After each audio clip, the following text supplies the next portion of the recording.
Good afternoon. It is Thursday, July the 15th, and on what has turned out to be a warm and sunny day, and I'm back in the reading nook with a big box of things and some other parcels, and of course my sock cup of tea. And I'm going to dig into this one next. This arrived today and it is from Slovenia. It's not often I get mail from Slovenia, or hardly at all.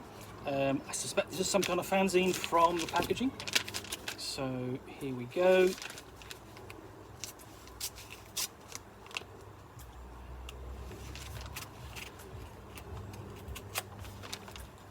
Oh, careful, basically.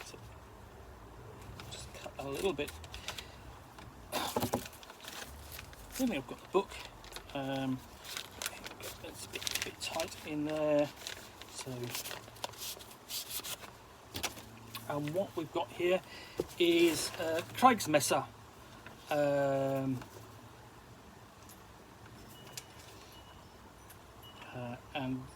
this,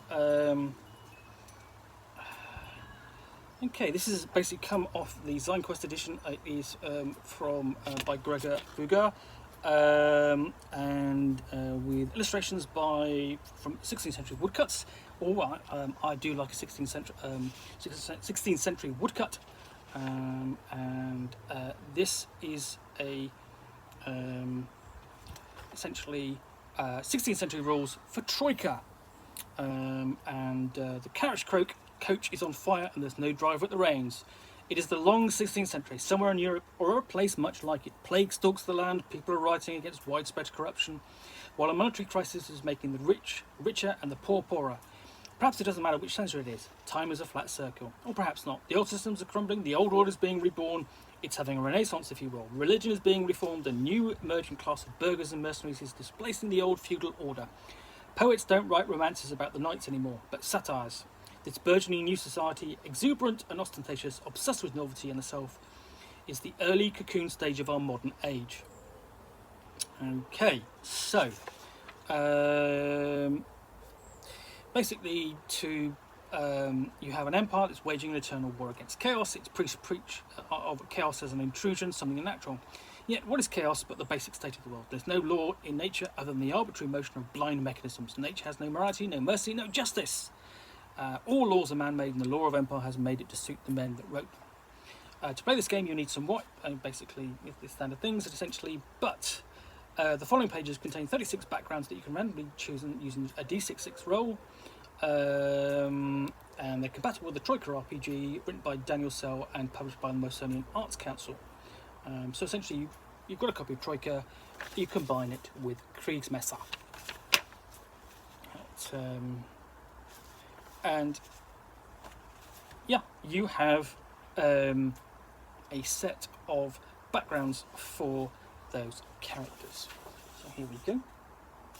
Starting with the street rat, the bargee, the starving artist, the forester, grave robber, and in each case they have a list of skills and possessions.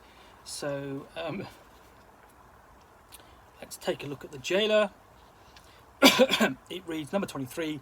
It's a miserable, dehumanising job where you're discouraged to look at your wards as people, but it certainly gave you many skills and contacts. So skills are awareness 3, locks 2, tunnel fighting 2, gossip 1, strike to stun, and evaluate 1, possessions, an assortment of chains, manacles, locks, and keys, and a candlestick. So here we go. So the interesting thing to start off is essentially I've just chosen that randomly, and you have skills like tunnel fighting, gossip, strike to stun, and those evoke the feel of Warhammer Fantasy Roleplay. Strike to stun has always been one of those. It's an archetypal talent found in Warhammer Fantasy Roleplay. So we have more. We have revolting peasant, and I think that's in both senses of the word. Revolutionary and revolting. We just have numerous occupations: duelist, smuggler, bum bailiff, whatever that is. So all the way down to 66, Clueless Noble. Brilliant. Clueless Noble. And then we're into the rules. Basically, this is a I would say my first complaint is basic rules playing the game. And the first thing it says is this is a social tabletop game like poker or chess, but instead of interacting with figures on the board, etc., etc., that could have come at the front of the book. Basically, just sort of describing what this is, because I love that there's plenty of background in here, and you're setting up a character, but you don't know what this is until you are halfway through the book.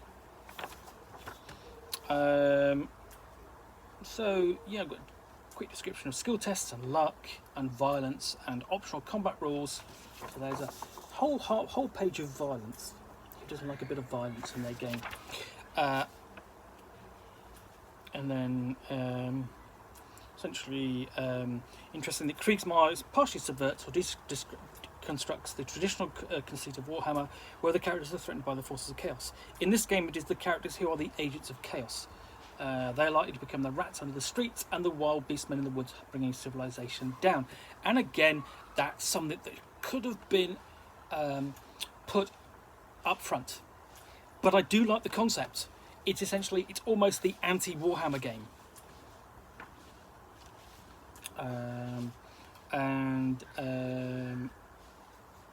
Essentially, we go on to careers and advancement, and before we get into terrible injuries, because every game inspired by Warhammer Fantasy Roleplay, for example, the game I've just last looked at, in Warpstar, essentially has tables of terrible injuries.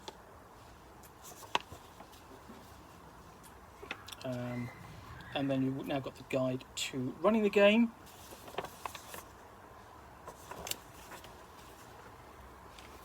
I'm running GM characters, a table of names, advice on running the character, running your NPCs,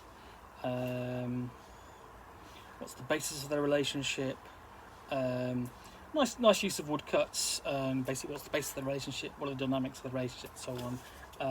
Accompanied by illustrations, and the illustrations are kind of superfluous, but I think they're kind of making up space, probably a bit too much space. You could have essentially literally just done that and that on one page.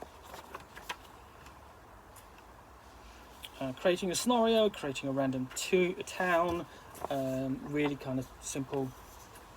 And the other thing is you could even use this setup as with something like Warhammer Fantasy Roleplay or Warpstone, and then we have some events unfolding as you arrive, who's running the town, before we get into random encounters. I've got 6 of those, and we're into description of the long 16th century. And elsewhere, and a nice meteorography. So, right, one other thing would have been nice if there'd been a card cover on this, but I think this is an interesting little option. If you're into Troika, then you're going to want to take a look at this, as it expands the Troika setting, or the options with Troika to do a Warhammer fantasy roleplay style game in the early modern age, or you want something like Warhammer, but you want something stripped down. There's this option, and the other thing, basically, if you're running, or Warpstone is the other thing. And I guess you can easily use the contents of this booklet in conjunction with your Warhammer game if you wanted to. But yeah, that's Kriegsmesser. An interesting Slovenian game. It's nice to see how popular Warhammer is outside of basically Great Britain, where it's always been, and basically you are the choice of really kind of 3 fantasy role-playing games if you're in this country. Obviously, some variant of D&D, RuneQuest, or Warhammer Fantasy Roleplay. And Warhammer Fantasy Roleplay was the homegrown one, so that's the one that everyone loved. Not saying anything against the others. I happen to. I'm very fond of RuneQuest, and D&D. There's some great content for that as well. But Warhammer, of course, is the archetypal British role-playing game. Basically offering basic grim and perilous adventure. Whereas basically Kriegsmesser, I think, is interesting in that it's not only offering a similar style of play in conjunction with Troika, but it's doing it from a European point of view. And I like that because it's looking at essentially the setting of Middle Europe from a native point of view, rather from a British point of view, from us looking over there, but it's rather them looking at their history, and that's always basically has been their approach to it is going to be slightly different and slightly influenced by their culture and the differences. So yeah, that's Kriegsmesser.